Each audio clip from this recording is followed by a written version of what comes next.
25 de setembro de 2025 amanheceu. O mundo não acabou. Jesus não voltou. Mas para milhões que acreditaram no Rapture Talk, o verdadeiro pesadelo estava apenas começando. Se você está assistindo este vídeo agora, parabéns! Segundo a profecia, você está entre os deixados para trás. E isso significa que você ainda tem contas a pagar, trabalho na segunda-feira e louça suja na pia. Em setembro de 2025, uma profecia viral no TikTok convenceu milhões de pessoas de que o mundo acabaria nos dias 23 e 24. A hashtag RaptureTalk acumulou mais de 300 mil vídeos e centenas de milhões de visualizações. Mas quando as datas passaram e nada aconteceu, o que restou foi um rastro de vidas destruídas, sonhos desfeitos e uma lição dolorosa sobre fé e credulidade. Hoje você vai descobrir o que aconteceu depois que a profecia falhou e por que essa história importa mais do que você imagina. Vamos começar relembrando rapidamente como tudo isso começou. Em junho de 2025, um pastor sul-africano chamado Joshua Milakela deu uma entrevista ao podcast Setwins TV. Ele afirmou que em 2018, Jesus Cristo lhe apareceu em sonhos e revelou a data exata do arrebatamento, 23 e 24 de setembro de 2025. Segundo Milakela, Jesus teria dito: "No dia 23 e 24 de setembro de 2025, eu voltarei para buscar minha igreja." A data coincidiria com o Rosh Hashanah, o Ano Novo Judaico, também conhecido como a Festa das Trombetas. Isso deu um verniz de credibilidade profética à afirmação. O vídeo viralizou rapidamente no TikTok, espalhando-se como fogo em mato seco. Em questão de semanas, a comunidade Rapture Talk estava em peso, preparando-se para o fim. Os vídeos iam desde preparativos sérios até tutoriais absurdos. Havia dicas sobre deixar o celular desbloqueado para que os deixados para trás possam acessar materiais religiosos. Outros ensinavam como purificar objetos com energia demoníaca antes da ascensão. E muitos faziam vídeos tipo Get Ready With Me para o fim do mundo, escolhendo roupas apropriadas para subir aos céus. Mas nem tudo era brincadeira ou sátira. Muitas pessoas levaram a profecia extremamente a sério. Uma jovem chamada Hannah, da Louisiana, pediu folga do trabalho para os dias 23 e 24 para estar com a família quando o arrebatamento acontecesse. Quando seu pedido foi negado, ela perdeu o emprego dos sonhos e interpretou isso como um sinal de Deus. Outro seguidor postou chorando: "Eu não fiz minhas provas porque achei que não importava mais. Olha para mim agora." Houve relatos de pessoas vendendo casas, carros e propriedades. Alguns deixaram testamentos, escreveram cartas de despedida para familiares não crentes. Famílias inteiras entraram em conflito, porque uns acreditavam e outros não. Relacionamentos terminaram, amizades foram rompidas, laços familiares destruídos. E então, chegou o dia 23 de setembro de 2025. O mundo estava assistindo. Milhões de pessoas, tanto crentes quanto céticos, acompanhavam as redes sociais em tempo real. Uma criadora de conteúdo na Carolina do Norte gravou o céu ao vivo para sua audiência. "Eu não vi ninguém flutuando ainda", ela disse, com uma mistura de decepção e alívio na voz.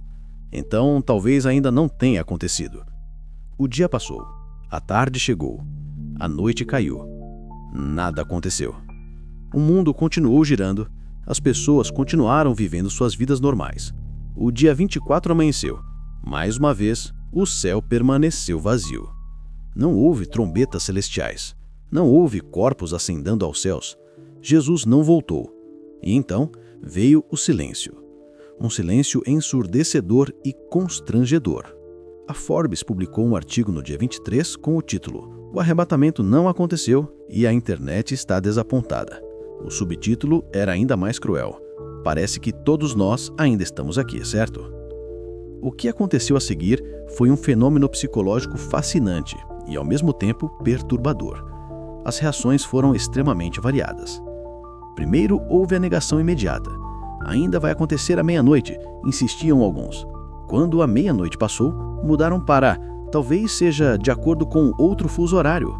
Quando todos os fusos horários do mundo passaram, a narrativa mudou novamente. Segundo, veio a reinterpretação. "Foi um arrebatamento espiritual, invisível aos olhos humanos", argumentavam alguns. "Deus está testando nossa fé para ver quem realmente acredita sem precisar de sinais. Essa é uma resposta clássica de dissonância cognitiva. Terceiro, o remarcamento. E aqui está a parte mais incrível. O pastor Milakela não admitiu o erro. Ele voltou às redes sociais dias depois e anunciou que havia errado o calendário. Segundo ele, a data correta seria 7 e 8 de outubro de 2025, de acordo com o calendário juliano. Sim, você leu certo. Em vez de admitir que estava errado, ele simplesmente marcou uma nova data. E alguns seguidores acreditaram novamente. Esse é o poder da dissonância cognitiva. Quarto, o silêncio estratégico. Muitos criadores de conteúdo que promoveram a profecia simplesmente desapareceram. Vídeos foram deletados, contas foram desativadas, perfis ficaram ativos. A Forbes observou, notavelmente, não houve muito conteúdo de Rapture Talk no pós-fracasso. De fato, o silêncio é ensurdecedor. Quinto, os pedidos de desculpas. Alguns líderes religiosos que promoveram a data gravaram vídeos de retratação. Um deles postou um vídeo intitulado Minhas Desculpas. Estou aqui com toda humildade para pedir desculpas a todos que me viram promover a data do irmão Joshua, de 23 e 24 de setembro, para o arrebatamento. Sexto, os memes. A internet fez o que a internet faz melhor. Transformou tragédia em comédia. POV, você não foi arrebatado e agora tem que se arrumar para o trabalho. Dizia uma jovem em lágrimas. Ainda tenho que pagar minhas contas na quarta-feira, brincava outro. Mas por trás dos memes havia dor real.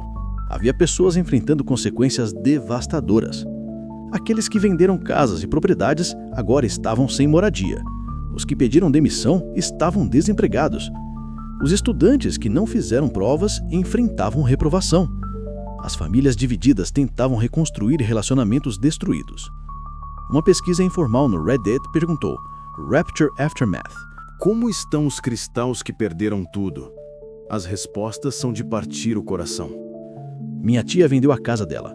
Agora está morando com minha avó e em depressão profunda. Meu primo largou o emprego. Agora não consegue pagar o aluguel e pode ser despejado. Minha amiga escreveu cartas de despedida para a família. Agora ela não consegue olhar para eles sem sentir vergonha. Esse fenômeno tem um nome na psicologia. É o trauma pós-profecia falhada.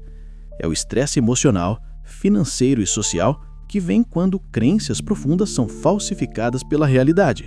E esse trauma era amplificado pelas redes sociais. Porque, ao contrário das profecias falhadas do passado, tudo foi documentado publicamente. Vídeos, posts, declarações, tudo está permanentemente arquivado na internet. A vergonha é pública, a humilhação é viral, o constrangimento é eterno. Agora vamos entender o que acontece psicologicamente quando uma profecia falha.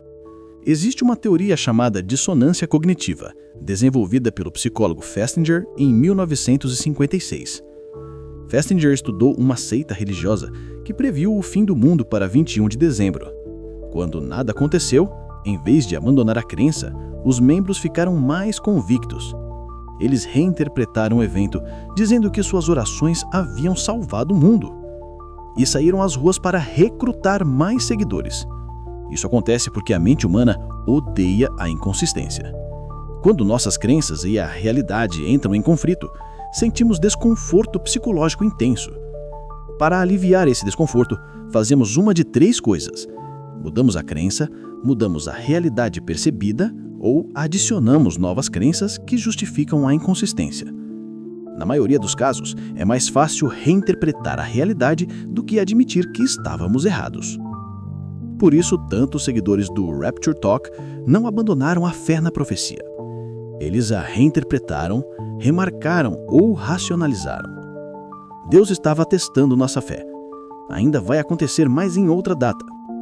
Foi um arrebatamento espiritual, invisível aos olhos humanos. Todas essas são estratégias de redução de dissonância cognitiva. Mas a questão é, por que alguém acreditaria em uma profecia que contradiz a própria Bíblia? Porque a Bíblia é clara sobre isso. Em Mateus 24:36, Jesus diz: Daquele dia e hora, porém, ninguém sabe, nem os anjos dos céus, nem o Filho, mas unicamente o Pai. Marcos 13:32 repete a mesma mensagem. Então, teologicamente, Qualquer profecia que marca uma data específica para o arrebatamento contradiz as próprias palavras de Jesus. E isso não é um problema novo. A história está repleta de profecias falhadas sobre o fim do mundo. Em 1844, o pregador Miller previu que Jesus voltaria em 22 de outubro. Quando nada aconteceu, ficou conhecido como a Grande Decepção Millerita. Milhares de seguidores haviam vendido tudo e esperado nos campos. Em 2011, o pastor Harold Camping marcou o arrebatamento para 21 de maio. Ele gastou milhões em publicidades em outdoors e rádio. Quando nada aconteceu, ele remarcou para outubro. Novamente, nada. Em 2017, houve previsões conectadas ao eclipse solar e ao sinal astronominâmico, descrito em Apocalipse 12. Falhou também. E agora, em 2025, o Rapture Talk repetiu esse padrão milenar. A única diferença? A velocidade e o alcance global proporcionados pelo TikTok. O professor de sociologia Landon Schnabel, da Cornell University, descreveu perfeitamente. É um padrão que vemos há séculos: previsão, falha, reinterpretação, nova previsão. E o ciclo continua. Mas o Rapture Talk introduziu um novo elemento: as redes sociais. Em 2011, Harold Camping usou rádio e outdoors. Em 2025, Joshua Melachella usou TikTok, YouTube e X, antigo Twitter. A diferença é astronômica. Uma profecia que em 2011 levou meses para se espalhar nacionalmente, levou apenas dias para se tornar global em 2025. O algoritmo do TikTok favorece conteúdo que gera forte reação emocional. E poucas coisas geram mais emoção do que o fim do mundo está próximo. Assim, o Rapture Talk criou uma bolha onde milhões de pessoas se reforçavam mutuamente na crença. Isso é chamado de câmara de eco. Quando você só consome informações que confirmam o que já acredita, a crença se fortalece. Adicione a isso a prova social, ver milhões de outras pessoas acreditando, e você tem uma tempestade perfeita de credulidade coletiva. O TikTok, essencialmente, transformou uma profecia local de um pastor sul-africano em um pânico global. E isso levanta questões sérias sobre responsabilidade. As plataformas de mídia social deveriam moderar conteúdo que causa dano real? Ou isso seria censura de liberdade religiosa? Não há respostas fáceis, mas o que é inegável é que o Rapture Talk causou dano real a pessoas reais, e a maioria desses danos foi financeiro e emocional. Então, onde está o pastor Joshua Melachella agora? Ele não se retratou publicamente de forma significativa. Ele simplesmente remarcou a data, alegando ter confundido calendários. E alguns seguidores ainda o defendem. Deus usa profetas imperfeitos, dizem. Ele pode ter errado o tempo, mas não a mensagem. Esse tipo de racionalização permite que falsos profetas continuem operando indefinidamente, e o ciclo se repete. Mas agora, vamos às lições que podemos aprender com o Rapture Talk. Primeira lição: ter fé não significa abandonar o pensamento crítico. A própria Bíblia nos instrui: examinai tudo, retende o bem. 1 Tessalonicenses 5:21. Segunda lição: cuidado com profecias que marcam datas específicas. A história mostrou que todas falharam. Terceira lição: não tome decisões drásticas e irreversíveis baseadas em profecias não confirmadas. Não venda sua casa, não largue seu emprego, não destrua relacionamentos. Quarta lição: desconfie de qualquer mensagem que cria pânico ou urgência artificial. Manipuladores sabem que decisões apressadas são decisões ruins. Quinta lição: as redes sociais amplificam tanto verdade quanto mentira. O algoritmo não se importa qual é qual. Sexta lição: compaixão é essencial. As pessoas que acreditaram no Rapture Talk não são idiotas ou fracas. Elas são seres humanos sinceros, muitas vezes vulneráveis, buscando esperança em um mundo caótico. Ridicularizá-las não ajuda ninguém. 7ª lição: estude a história. Conhecer as profecias falhadas do passado nos protege das profecias falsas do futuro.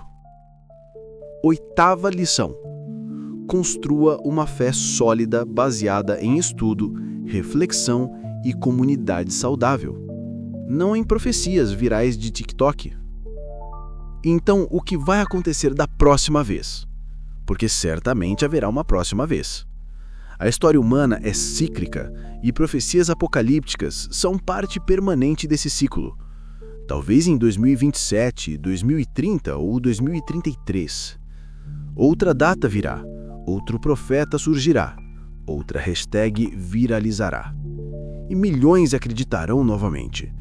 A menos que aprendamos, a menos que eduquemos, a menos que construamos resiliência coletiva contra o pânico apocalíptico. E isso começa com vídeos como este. Então, qual é a sua opinião sobre o Rapture Talk? Você conheceu alguém que acreditou na profecia? Como estão lidando agora com o fracasso? Deixe nos comentários sua experiência, sem julgar, com compaixão. E se você aprendeu algo novo hoje, compartilhe este vídeo com quem pode se beneficiar dessa história, porque informação de qualidade é a melhor defesa contra o fé do coletivo. Lembre-se, você não precisa escolher entre fé e razão. As duas podem e devem coexistir. Relatório do tempo, revelando verdades que o tempo tentou apagar.